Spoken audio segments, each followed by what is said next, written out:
Oh, and welcome. I was just trying to figure out the ropes on whether are we actually live or did my live streaming software did a preview of us being live.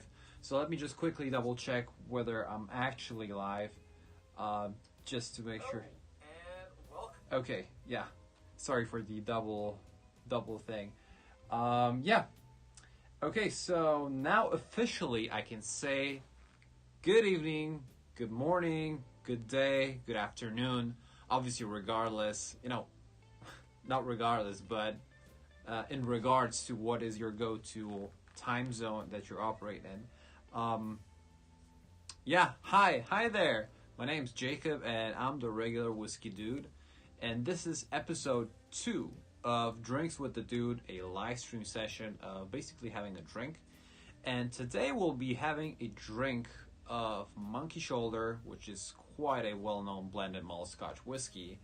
And yeah, glad to, arrive at episode 2 because obviously it's very easy to get started with something, but then following through with at least a second instance of it is what I reckon a tiny achievement, just to get up and running.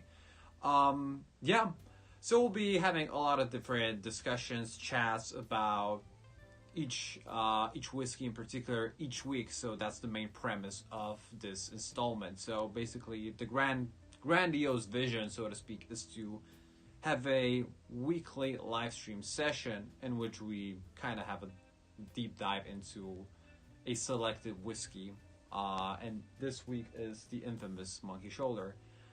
But the main premise of this, this session is to have a very casual, light-minded, almost like a bar-like experience, right? So I would hope we'll arrive at the point where you guys will join me in, say, either via chat or maybe once we develop the channel further, hop on a Zoom call and then just basically have a drink together and discuss our go-to whiskey on any given week. So that's the kind of vision, and obviously it needs a bit of time to arrive there. But if you feel like, saying hi during today's session, then just feel free to shoot me a welcome message in the chat. I'll start off with saying hi everyone. Hi everyone. Everyone. Let's grab a drink.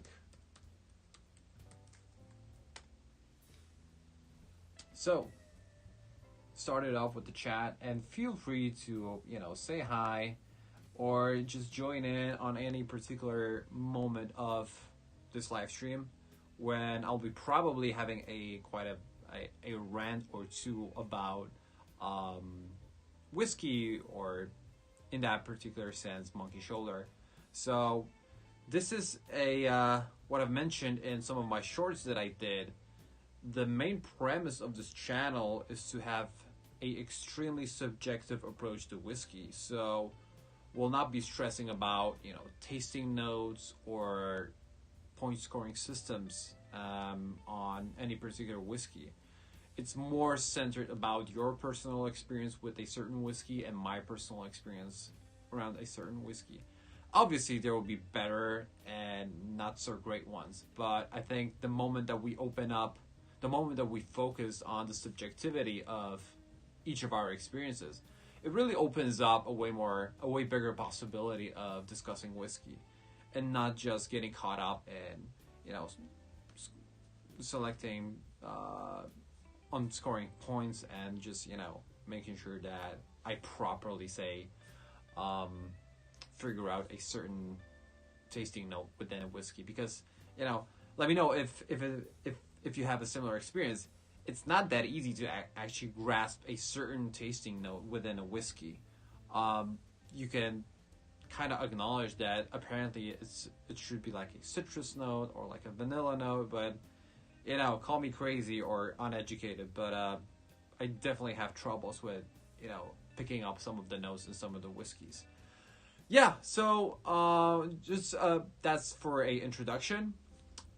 before we actually have a pour of monkey shoulder, there's one kind of famous feat in the Polish whiskey community, made famous by a guy called Tomasz Miller, where he would do these long whiskey, very lengthy tasting videos, and each of them he would start off with actually a treat called calibration. And calibration is basically if you're tasting a selected whiskey, you're actually having a glass of whiskey before that. And obviously, we can joke around and say that, that's kind of, peak alcoholism. Sorry. But then again, it makes a ton of sense to actually prepare your whole kind of tasting system to consume alcohol, because we're dealing with a high alcohol volume spirit. So we usually, the first sip is by definition a not so really pleasant experience, because you usually get that alcohol burn just by the nature of consuming 40+% alcohol. So with that out of the way, I've actually had a pour in my not so sophisticated Bushmills glass of Jameson, which we had a drink last week. So it really serves for some sort of like a continuity for this live stream series. Oh, and make no mistake, nothing wrong with Bushmills in general. I'm just not a big of a fan of this kind of style of whiskey glasses.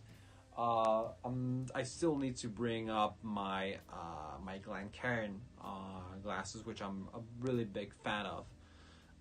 But yeah, with that out of the way, if you've stumbled upon joining this live stream session, be sure to pick up your calibration drink and let's calibrate. Cheers.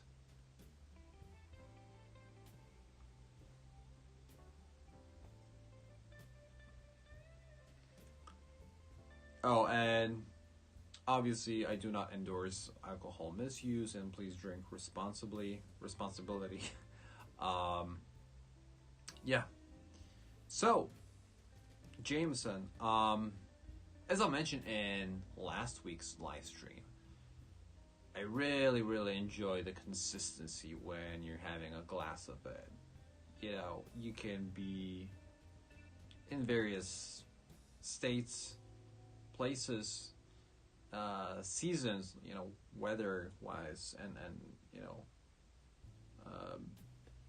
you always get extremely consistent and in a good way, in a good sense, good repetitionist whiskey. So you definitely do not go wrong with picking Jameson as your drink. But I digress. If you want to join in on some of the ramblings that I encountered last week, be sure to I'll send the link to the previous live stream in the comments. Yeah, as you can already probably tell, it's still kind of figuring out the ropes on my end, but then again, I think it's something also fun to start off with, and then I'll definitely have like a personal video timestamp of some of the earlier versions of this live stream. So I'm definitely keeping these regardless of how tricky they might be early on. But yeah. And is anyone live there on the chat? Not necessarily yet, but let's give it some time. We're just only 10 minutes in, so let's finish up our calibration drink.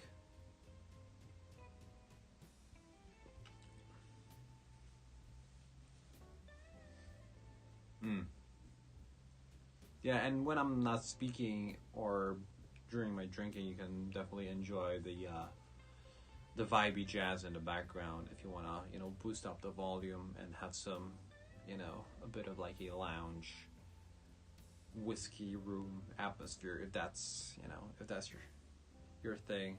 That's my thing for sure. Yeah, so let's wrap up calibration.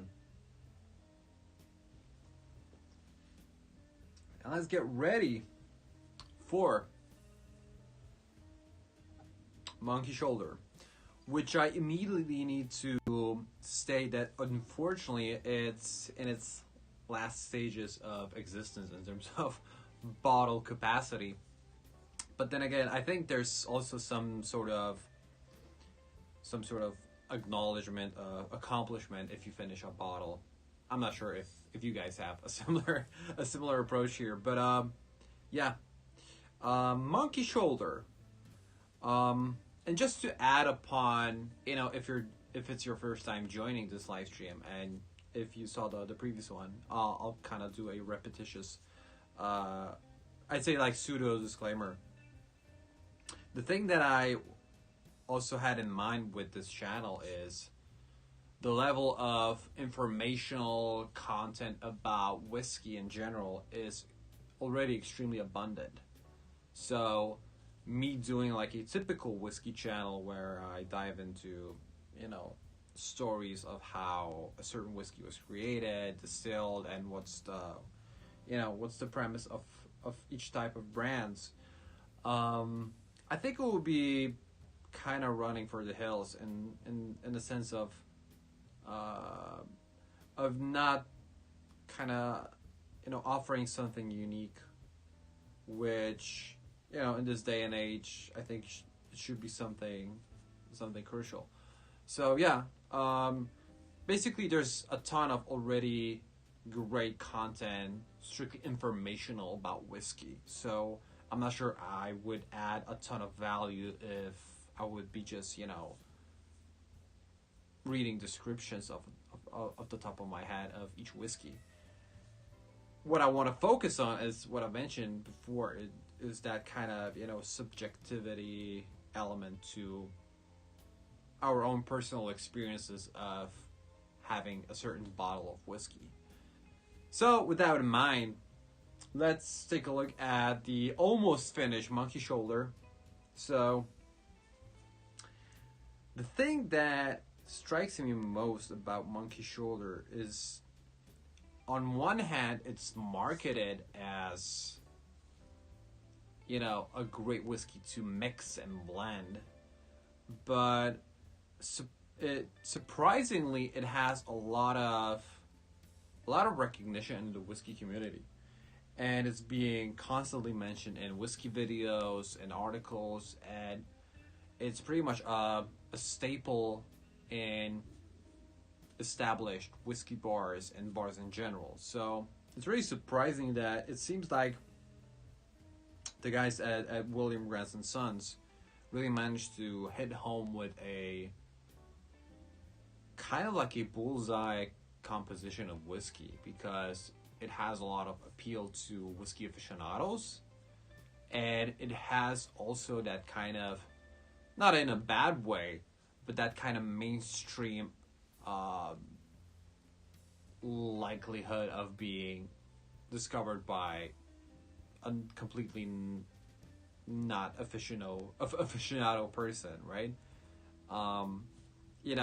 It's as likely that some random person in a bar will say, "Hey, I'm feeling a risk taker today, and I want to have a shot of whiskey, right? I want to have a glass of whiskey.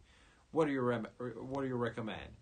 And I think it would be quite likely that a bartender would actually recommend Monkey Shoulder. But that's just like a hypothesis, so feel free to disagree. Yeah. What can be said in a basic sense without, replicating all the content that is already out there? Monkey Shoulder, blended malt. So I'm kind of contradictory to myself. Just will give a really brief overview of the basics, but from my kind of perspective. So blended malt Scotch whiskey is basically a blend of only malt whiskeys. So whereas with blended Scotch, you have the malt component and the grain whiskey component.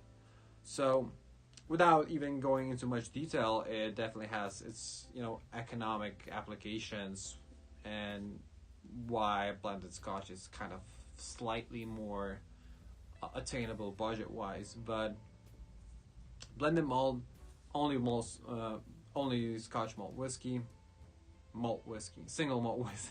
Once again, blended malt is a combination of single malt whiskeys. So in this particular instance with Monkey Shoulder, we have Glenfiddich, Kinninvie, and Balvenie. Yeah, I made a short about that a week ago, and that's my good memory. But in Poland, so where I live, Monkey Shoulder is definitely considered one of the gateway whiskeys to actually starting enjoying whiskey, especially with Scotch, making that kind of transitional step to enjoying malt whiskey in general. Because what I've noticed, and let me just take a sip of water as I gather thoughts. And let me know if you agree or disagree on that. There is some sort of like a aficionado or whiskey enthusiast step that one needs to take from, acknowledging and understanding the existence of like all these blended Scotch whiskeys, say Johnny Walker, Grant's, or Ballantine's, whatever the case might be. Usually, malt whiskey is, once you enter that region, it definitely is like almost like a entry to a different world of whiskey, because that's usually malt whiskey is when the fun start with acknowledging different tasting notes and actually drinking it more or less neat, to have that kind of just one glass at a time experience, and being very conscious about how you enjoy that whiskey. So for me, Monkey Shoulder is definitely up there. It's definitely a go-to in my shelf or my cabinet. I still need to figure out the proper word for that. My personal bar. Oh yeah, that's in my personal bar. Monkey Shoulder is definitely the go-to. But you know what? Less talk, more drink. Let's have the final pour of this bottle, which I think I received as a present, as a gift. From, unfortunately, I do not remember, but it was definitely a gift. And to whomever provided me with this lovely gift, I say thank you. So this is the final pour from this bottle. Up to every last drip, and we're done with the bottle, unfortunately. Let's give it a cool resting place up there with the so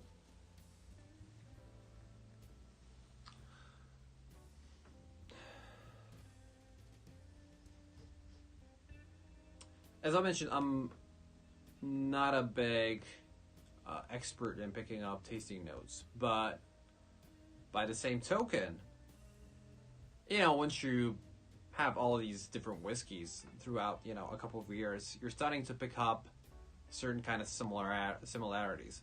And obviously, it's you can make a case and think of like translating these into like tasting notes, but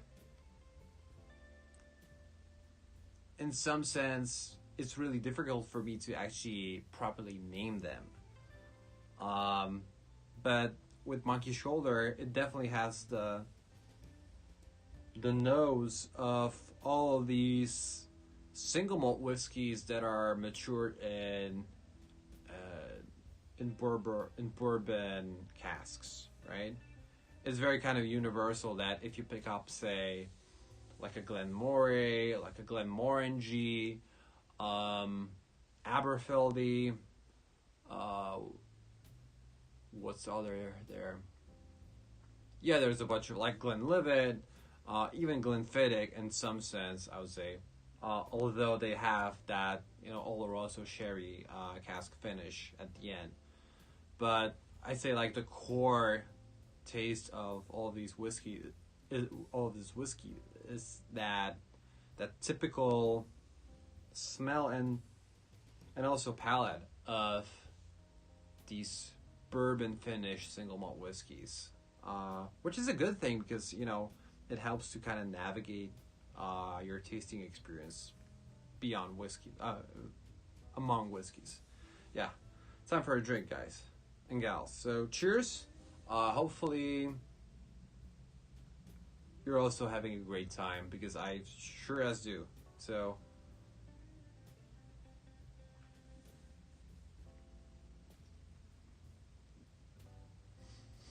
and with regards to that Polish whiskey YouTuber, usually he tends to go on and on about all the kind of descriptionary and really interesting facts about a certain whiskey.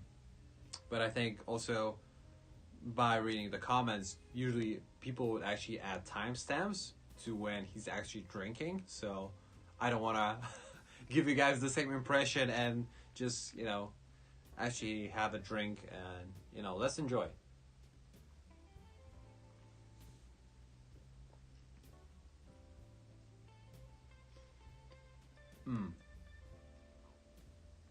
It definitely reminds me of actually my first, I'd say, legit single malt whiskey, which was the Glenmorangie 12. And it definitely was the kind of staple Speyside bourbon, ex-bourbon cask finished single malt whiskey. And yeah, just having a smell and a short taste, I think that was the tasting profile that the people at William Branson Sons aimed for, just to have like a very good representation of Speyside single malt whiskeys without actually relying on these popular brand names. Yeah, and speaking of tasting notes, let's take a look at what officially the distiller mentions. So, let's have a read. Let's have an official read of the label. So, starting off with the front, Monkey Shoulder, the original, blended malt Scotch whiskey. Rooted in malt whiskey history and inspired by the malt men who still turn the malting barley by hand, Monkey Shoulder is blended in small batches of Speyside finest single malt whiskeys, then married to achieve a smoother, richer taste. So, it definitely ties into what I mentioned. Inspired by the malt man's craft, Monkey Shoulder has been created using Speyside's finest single malt whiskeys, resulting in a rich blended malt of exceptional smoothness. So let's dive into what they reckon are the tasting notes here. So, taste: mellow vanilla with spicy hints, and nose is zesty orange, vanilla, honey, and spiced oak. Yeah, and you know what? I think I would agree with seeing, smelling, and acknowledging that spiced oak. Yeah. Vanilla, maybe. Zestiness, in some sense, I would say. But,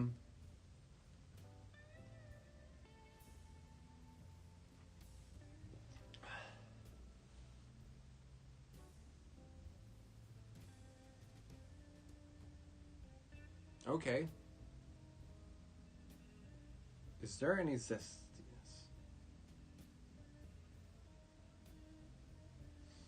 Yeah, I'm definitely picking up the oak, the spicy oak.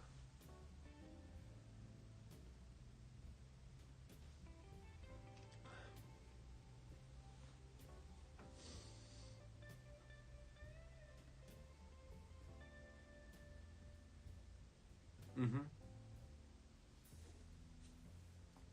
Yeah, and what's cool about Monkey Shoulder is that it's I think it's set on a very, very attainable price point.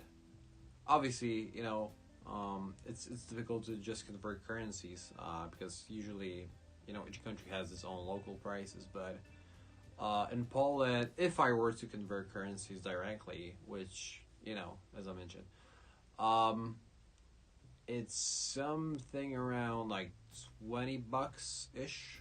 Say, yeah, let's say $20, which for equality, basically malt whiskey is really really good.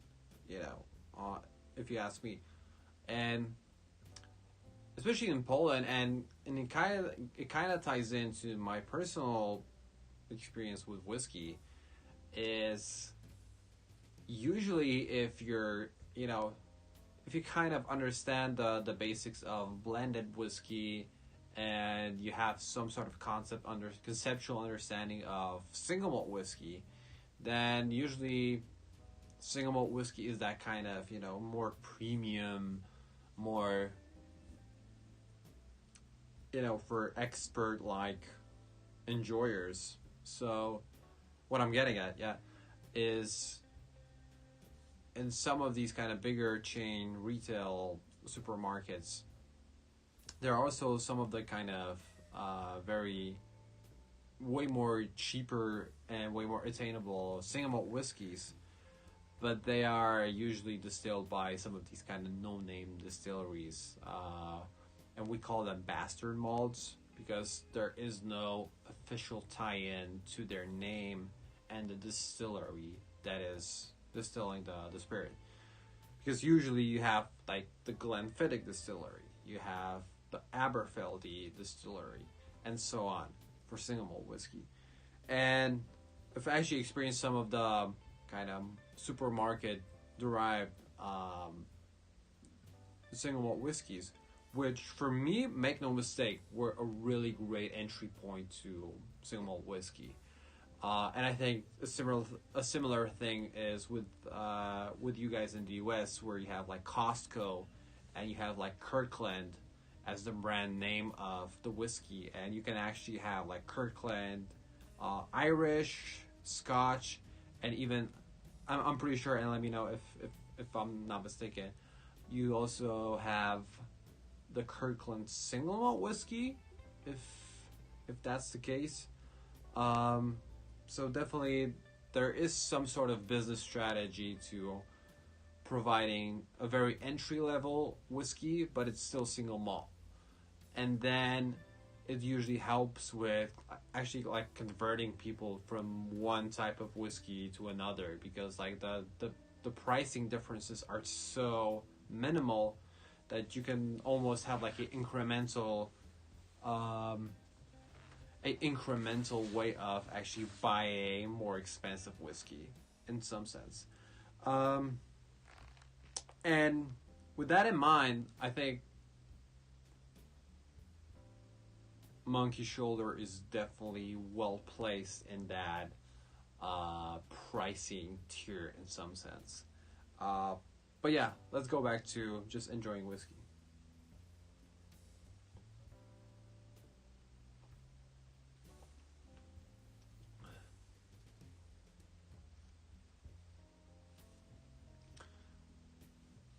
My two main experiences that pops to my head immediately when I think of Monkey Shoulder is that once I would actually purchase it at a discount in like a supermarket, and I was super happy because before that I maybe had like a drink or two, and I just wanted to have a bottle of it, which, I was really happy because I had a short phase where I would just like only buy whiskeys at discounts just by being super cheap. But you can actually find a lot of good deals if you're constantly visiting supermarkets and stores. But yeah, going back to the main story, and I actually bought it around. I think it was around.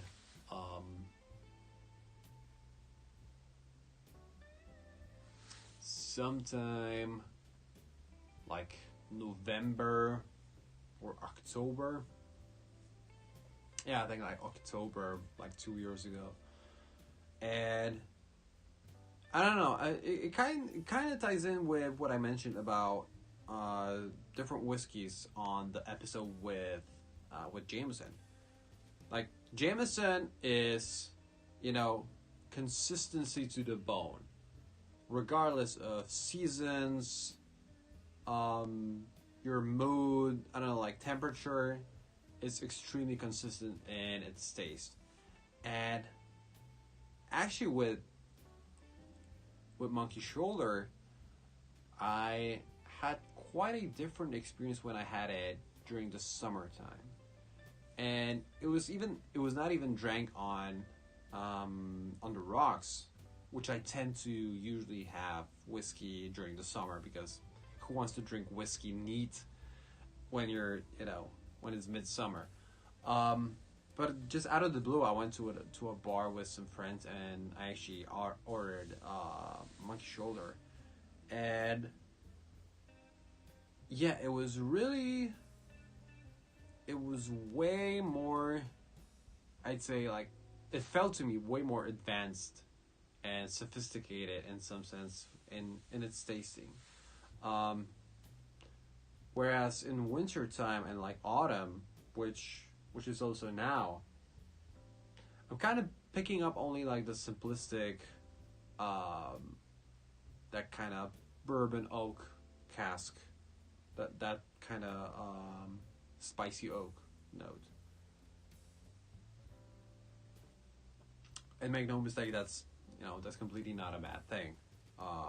It's still a perfectly well balanced Scotch. But it's really interesting, and I've heard in various sources that single malt whiskey tends to be that kind of more, condition dependent tasting experience. Not sure if you've stumbled upon that sort of information or that sort of like hypothesis, because yeah, it's basically I treat it as a hypothesis, not like true fact.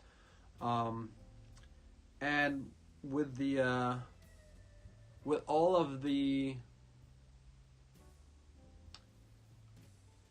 areas of interchangeability and variables of people actually sorry, I just lost track. With regards to how single malt whiskey tends to be quite a variable experience depending on seasons and weather, I think there's definitely something to it. I don't know if you guys had like an experience of the famous neck pour of a single malt whiskey. Like usually, I was actually initially thinking that that's just like a urban legend for whiskey aficionados, but I've actually had a similar experience a while ago when I bought a bottle of, what was that?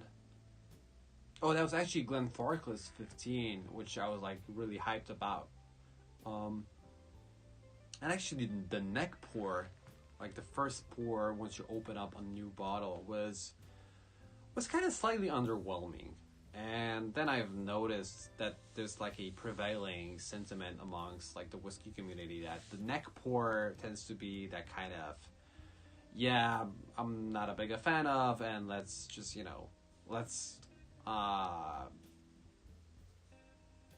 basically maybe not disregard it, but let's just like don't care about it.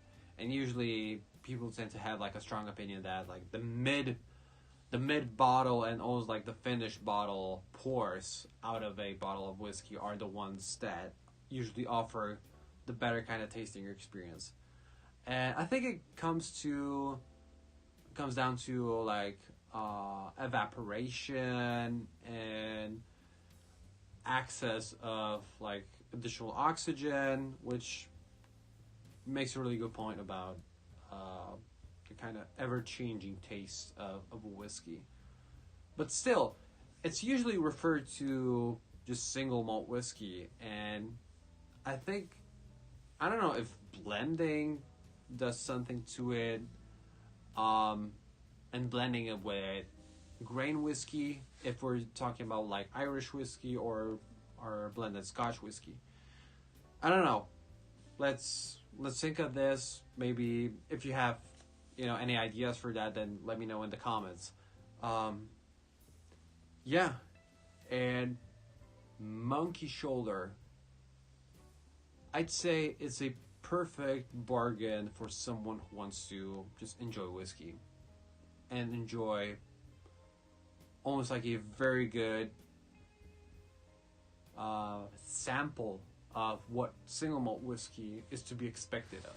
So, a very distinct combination of, let's say, just zestiness to what was mentioned in the description. Zestiness and spicy oak.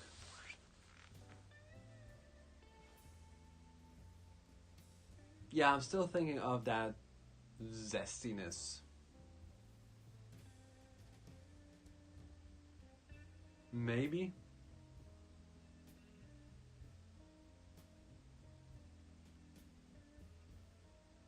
Oh, hey! So, girls.xyz, hot girls here.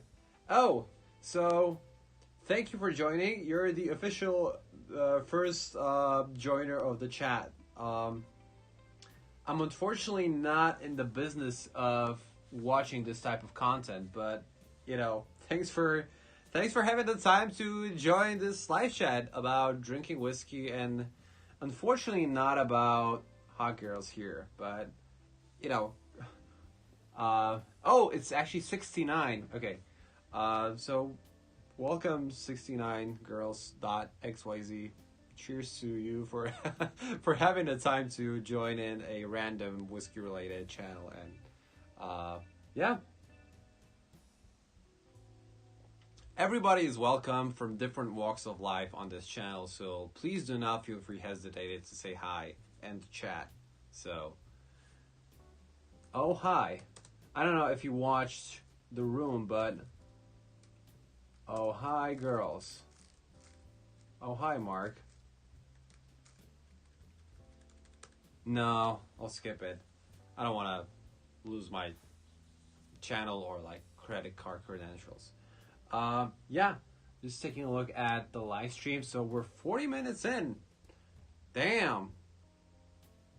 I have never thought about having that sort of like a lengthy capacity to speak in a second language, and also to, practice in some sense my public speaking, virtual public speaking capacity.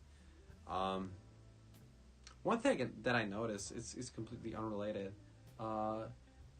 If any of you guys are wearing contacts, if you have this kind of ring lighting, it really kind of dries up your eyes. But I need to build my channel a bit more to to afford like a technical break.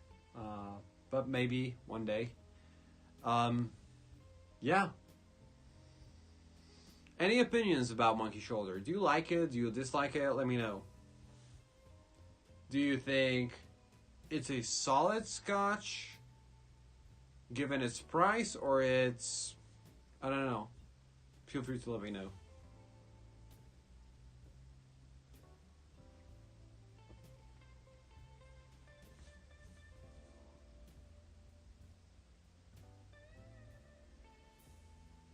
Damn, I had a personal goal of having like a live stream where people join in and say hi on the chat. Um, I'm not sure if girls.xyz are not sure what's how to refer. If this channel is very interested in whiskey, but still, I'm definitely taking it that. And I'll treat it as me accomplishing that goal of having a first bit of activity in the chat. So good to hear, good to know. Yeah. So of course, Monkey Shoulder is referred to as a great whiskey to be mixed, but actually, contrary to that statement, I haven't actually experienced having a drink, a mixed drink with Monkey Shoulder. Let's just hydrate.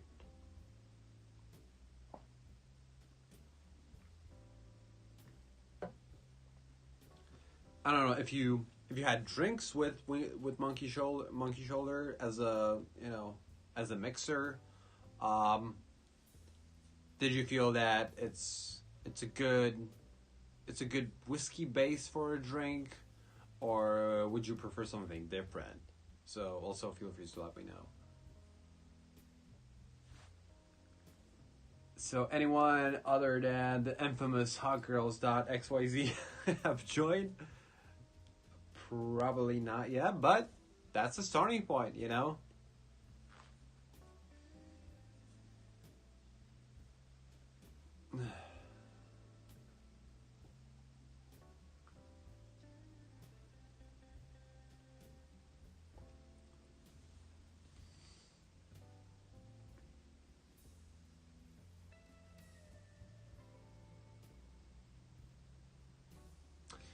Yeah, and I think, going back to that zesty note, I think once you have a couple of these initial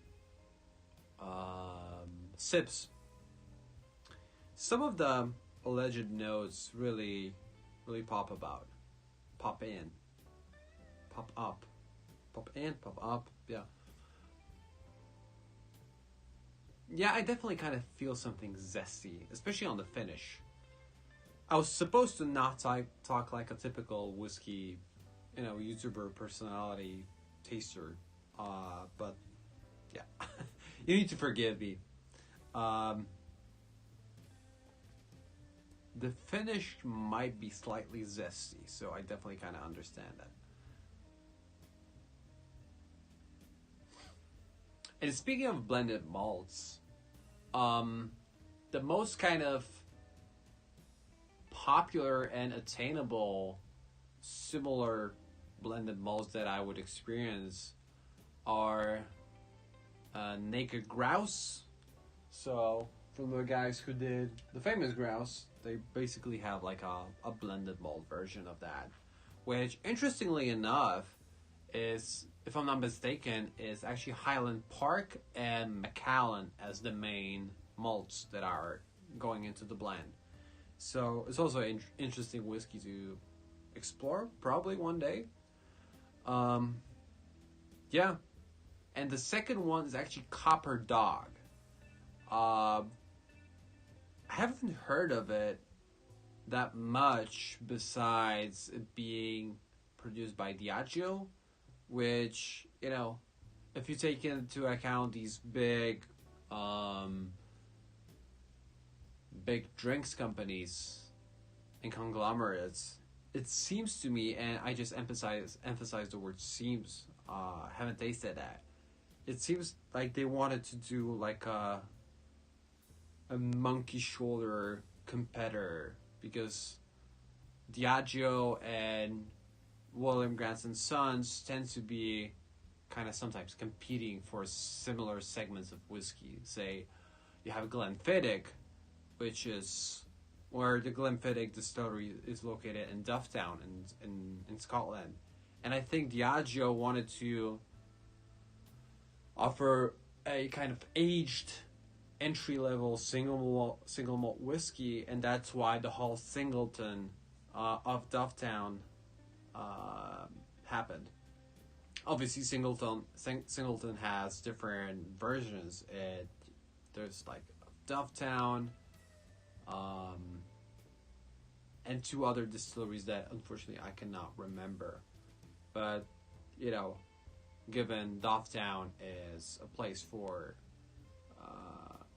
is the city mostly famous for, in terms of whiskey for Glenfiddich, I think they wanted to start out something similar to kind of tap into that whiskey segment in terms of product and that kind of location related sentiment.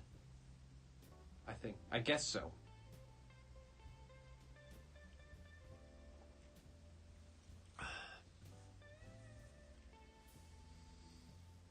Yeah, it's extremely pleasant if you're, taking it one sip at a time. Um, yeah, guys, unfortunately, my contact lens is really bothering me, so I think we'll just need to wrap it up today. And thank you very much for joining. Even if you're, hotgirls.xyz. Hopefully next time more stuff will be figured out in terms of like the format, the kind of overall conducting of the live stream. But if you had a chance to watch it and interact, I'm absolutely thankful. And let's touch base next week. And be sure to give the channel a subscribe or any sort of form of commitment if that's your thing. And if you think that, it's a general good direction to head about in terms of whiskey. Really appreciate the time to speak and, have a chat about whiskey. And have a lovely rest of the day and afternoon. And cheers.